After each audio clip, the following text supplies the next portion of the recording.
Think about the moments in your life where you felt you were on the edge of something great. It could be a job opportunity, a new project, or even a meaningful relationship. You could see the potential, you knew it was within reach, but somehow something stopped you. That invisible force, the hesitation, the internal resistance, that is what we call self-sabotage. It's as if you're standing in front of a door that leads to everything you've ever wanted, yet your hand freezes on the handle. Why? Self-sabotage is a term we often throw around when we feel we're holding ourselves back, but few of us truly understand why it happens.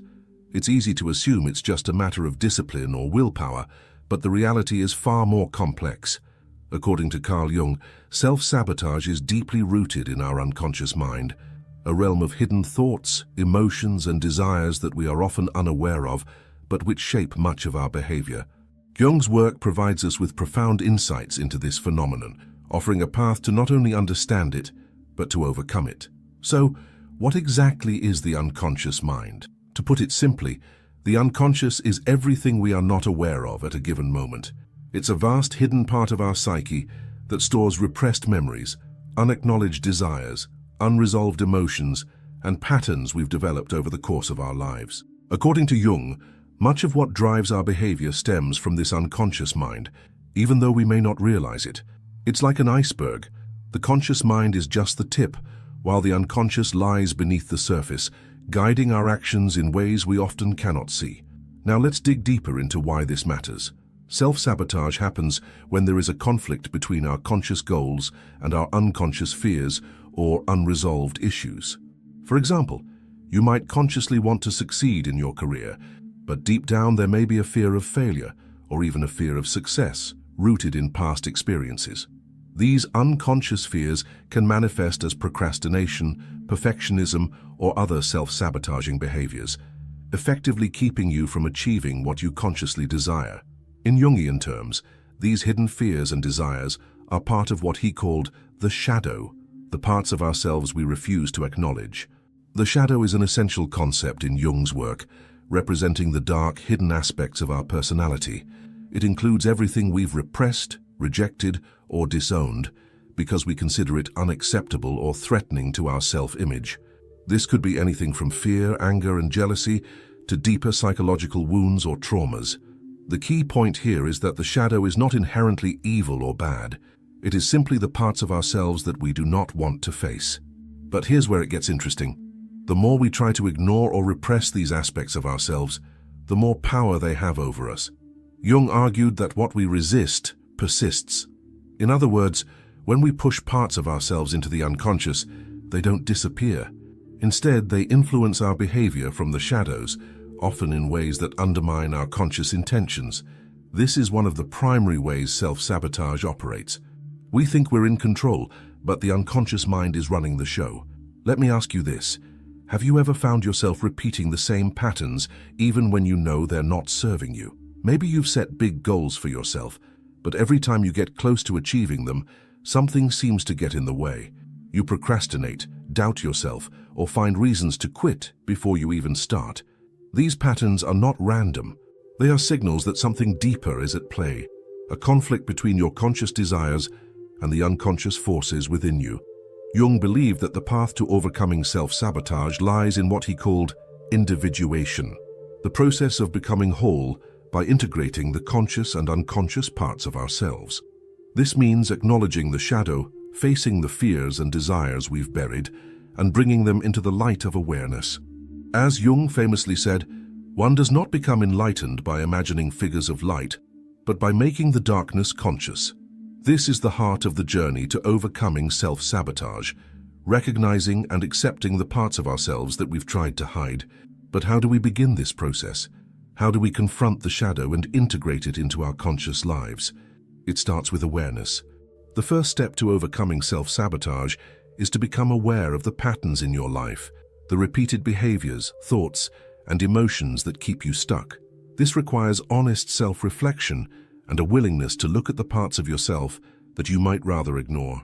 It's not easy, but it's necessary if you want to break free from the cycle of self-sabotage. As we continue this exploration, we'll delve deeper into Jung's teachings on how to bring the unconscious into the conscious and how this process can transform your life. We'll examine the tools and techniques Jung proposed for facing the shadow, and how you can apply them to your own journey of self-discovery and growth. For now, think about this. What are the patterns of behavior in your life that seem to repeat, even when you consciously try to change them? Where do you feel like you're holding yourself back? Take a moment to reflect on these questions and keep them in mind as we move forward. There is more to uncover, and as we explore these deeper layers of the psyche, you'll begin to see that the key to overcoming self-sabotage lies not in fighting against yourself, but in understanding and integrating the hidden parts of your mind. In the next section, we'll explore how self-sabotage is formed in the unconscious mind and how you can begin the process of reclaiming control over your life. Stay with me, because the insights that follow might just change the way you see yourself and the world forever. Now that we've touched on the unconscious mind and the shadow, let's dive deeper into how self-sabotage takes root. It's not enough to simply understand that it exists. We need to grasp how it forms and why it has such a powerful hold on us. According to Jung, self-sabotage is often the result of unresolved conflicts within the psyche, conflicts between what we consciously desire and what our unconscious believes is possible, safe, or acceptable. Think of it this way. Throughout our lives, we've all experienced moments of pain, rejection, or failure. These experiences leave emotional imprints on us, particularly when we are young. We learn consciously or unconsciously to avoid situations that might cause us similar pain in the future. For example, if you were criticized as a child for trying something new, you might grow up fearing failure and, as a result, avoid taking risks. These early experiences shape the unconscious mind and contribute to the formation of self-sabotaging behaviors. But here's the paradox. While these behaviors might protect us from immediate emotional discomfort, they also keep us from reaching our full potential. The fear of failure, the fear of judgment, or even the fear of success can lead us to limit ourselves in ways we aren't even aware of. Over time, these unconscious fears become so ingrained that we accept them as part of who we are. This is why self-sabotage can feel so frustrating.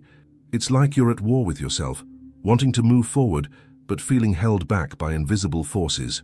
Jung's work sheds light on this internal struggle. He believed that these fears and limiting beliefs are often rooted in what he called complexes, clusters of emotionally charged memories, thoughts, and feelings that reside in the unconscious mind. A complex forms when we experience a situation that triggers strong emotions, but we aren't able to process or resolve those emotions at the time. Instead, the emotions get repressed into the unconscious, where they remain active, influencing our thoughts, actions, and perceptions without us even realizing it. For instance, imagine someone who has a failure complex. Perhaps they grew up in an environment where they were constantly compared to others or told that they weren't good enough. Over time, this experience created a complex around the fear of failure.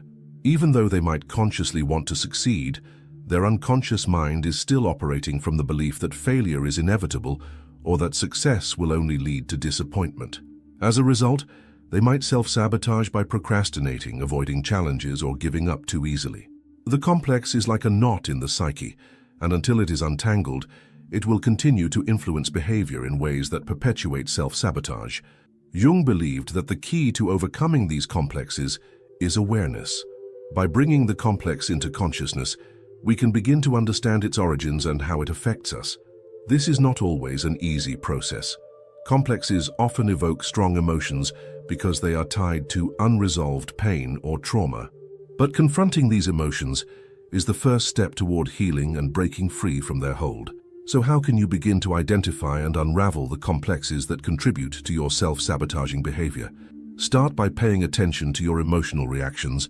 Complexes are often triggered by specific situations or people that remind us, consciously or unconsciously, of past experiences.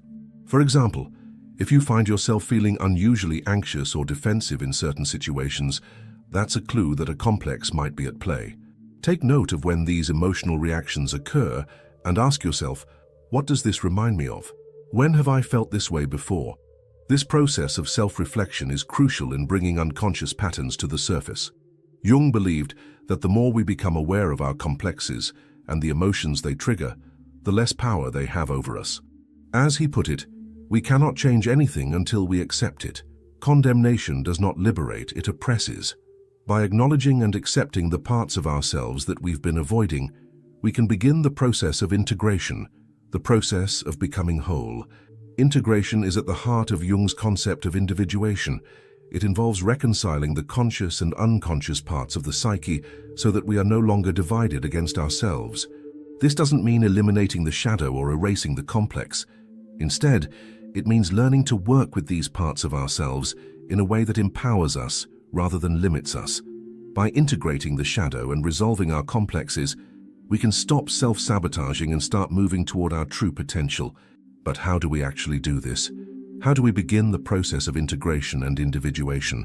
One powerful tool Jung recommended was active imagination, a technique where we engage directly with the unconscious mind through dialogue, imagery, or creative expression. In active imagination, we allow the unconscious to speak to us, whether through dreams, visions, or spontaneous thoughts. By engaging with these images and symbols, we can gain insight into the deeper parts of ourselves and start to integrate them into our conscious awareness. Another technique Jung emphasized was dream analysis. He believed that dreams are a window into the unconscious, offering valuable clues about our inner conflicts and unresolved issues. By paying attention to our dreams and reflecting on their symbolic meaning, we can gain a deeper understanding of the unconscious forces driving our behavior. Of course, this process requires patience and self-compassion. Confronting the unconscious is not always comfortable, and it can be tempting to revert to old habits of avoidance or repression. But remember, self-sabotage is not a permanent state. It is simply a reflection of unresolved inner conflict, and once that conflict is brought to light, we have the power to change it. In the next section, we'll explore how to apply these insights practically in your life. We'll look at specific strategies for breaking the cycle of self-sabotage and fostering personal growth. By the end of this journey, you'll have a deeper understanding of how the unconscious mind works, and more importantly, how you can harness its power to create the life you truly want. So stay with me. There's more to uncover, and what's coming next might just transform the way you approach your life and your deepest challenges. The answers you've been seeking are within you. It's just a matter of bringing them into the light. As we continue this journey of understanding self-sabotage, let's now turn our attention to the practical side of things. You've begun to explore the deeper aspects of the unconscious mind and how it influences your behavior, often without your awareness. But awareness, while essential, is just the first step. The question now becomes, how do we translate that awareness into action? How do we break the patterns of self-sabotage and start moving toward a life that is truly aligned with our potential? Carl Jung's teachings offer not only deep psychological insights, but also practical guidance on how to navigate this process of transformation. One of the core principles he emphasized is that personal growth and overcoming self-sabotage require us to face the discomfort of inner work. It's not enough to simply recognize that the unconscious is influencing us. We must actively engage with it, confront our fears, and take deliberate steps to change our behavior. But before we go any further, let's take a moment to reflect on your own life. Where do you see self-sabotage showing up? Are there specific areas, relationships, career, personal goals, where you feel stuck or where you consistently hold yourself back? Identifying these areas is key because self-sabotage rarely operates in isolation. It often manifests in specific patterns that repeat across different areas of life, stemming from unresolved conflicts in the unconscious mind. One powerful way to begin dismantling these patterns is through self-reflection. Jung believed that self-knowledge is the cornerstone of personal growth, and that true transformation begins with an honest examination of oneself. But self-reflection is more than just thinking about your actions or motivations. It requires a deeper dive into your emotions, fears, and desires. It's about asking yourself the tough questions. What am I avoiding? What am I afraid of? What parts of myself have I been unwilling to face? This kind of self-inquiry can be uncomfortable, but it's also incredibly liberating. When you start to uncover the unconscious fears and beliefs that have been driving your self-sabotage, you gain the power to change them. For example, you might discover that your fear of failure is not really about failure itself, but about the shame or rejection you associate with it. Or you might realize that your procrastination is not just laziness, but a way of protecting yourself from the discomfort of stepping outside your comfort zone. Once these underlying fears and beliefs are brought into consciousness, they lose much of their power over you. But how do we confront these fears in a meaningful way? One of the most effective strategies Jung proposed was to face the shadow directly.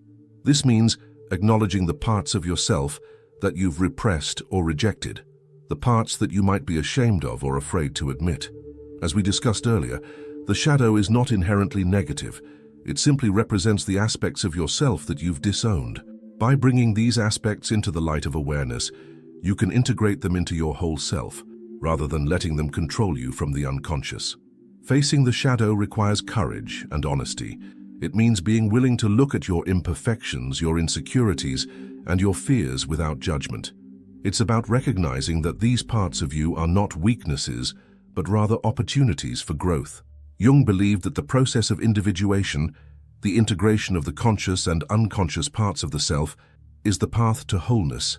When you embrace the shadow, you reclaim the power that was lost in repression, and you begin to move beyond self-sabotage. One practical way to engage with the shadow is through journaling. Take some time each day to write about your thoughts, feelings, and experiences, especially in moments where you feel yourself resisting or sabotaging your own efforts. Write without censoring yourself, allowing whatever comes up to flow onto the page. This practice can help you uncover unconscious patterns and beliefs that are driving your behavior. It also creates a safe space for you to explore the parts of yourself that you might otherwise avoid. Another tool Jung recommended for working with the unconscious is dream analysis. Dreams, he believed, are the royal road to the unconscious, offering a direct glimpse into the deeper parts of the psyche.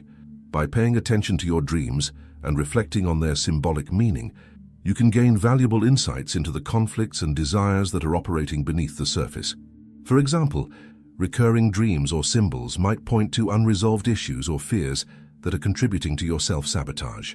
By exploring these dreams, you can begin to unravel the unconscious patterns that are holding you back. But let's not forget that this journey is not just about introspection. Action is crucial. To break the cycle of self-sabotage, you need to take concrete steps to challenge the patterns you've uncovered. This might mean setting small, achievable goals that push you out of your comfort zone, or it might mean confronting a specific fear head-on. The key is to start taking action, even if it feels uncomfortable at first. Remember, self-sabotage thrives on avoidance and inaction. The more you face your fears and take deliberate steps forward, the weaker the hold of self-sabotage becomes. One powerful strategy for overcoming self-sabotage is to create new habits that support your goals. Habits are the building blocks of behavior, and by consciously creating habits that align with your intentions, you can begin to rewire your brain and break free from old, destructive patterns. For example, if procrastination is a form of self-sabotage you struggle with, you might create a habit of working for just 10 minutes on a task before taking a break. This small, manageable step can help you overcome the initial resistance and build momentum toward your goals. It's also important to cultivate self-compassion throughout this process. Overcoming self-sabotage is not about punishing yourself for your mistakes or failures. It's about understanding why those behaviors exist and treating yourself with kindness as you work through them. Jung believed that self-acceptance is a crucial part of individuation. When you can accept yourself, including your flaws and imperfections, you free yourself from the need to sabotage your own efforts out of fear or shame.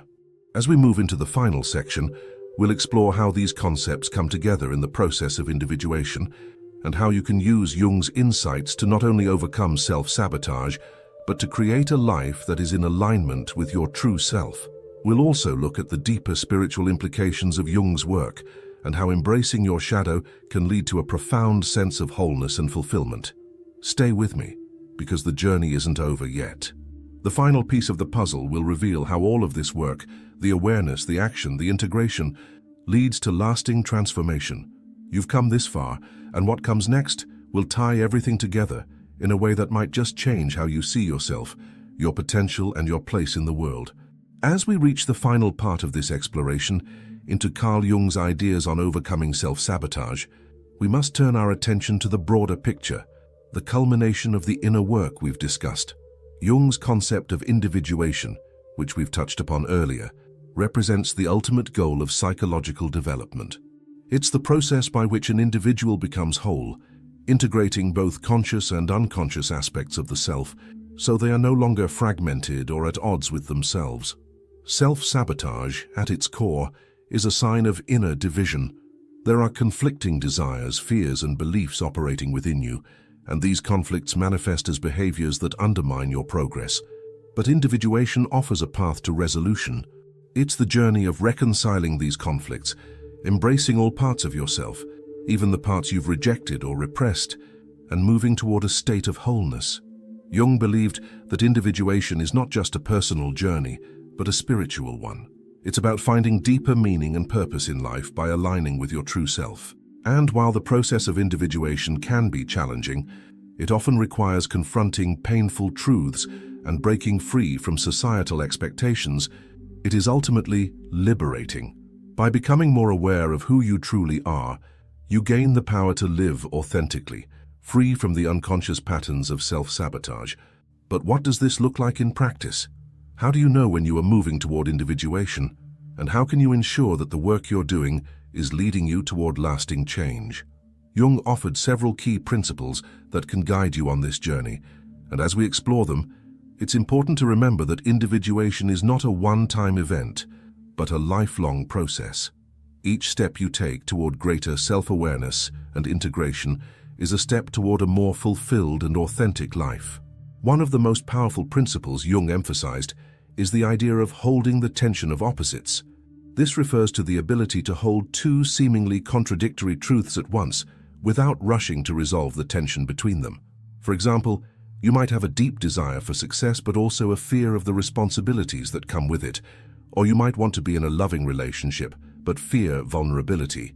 Rather than choosing one side or the other, Jung encouraged individuals to hold the tension between these opposing forces and allow a third, deeper resolution to emerge.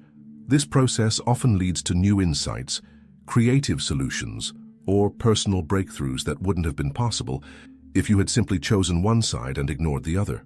This concept of holding the tension is crucial in overcoming self-sabotage, because self-sabotaging behaviors often arise from an inability to reconcile opposing desires.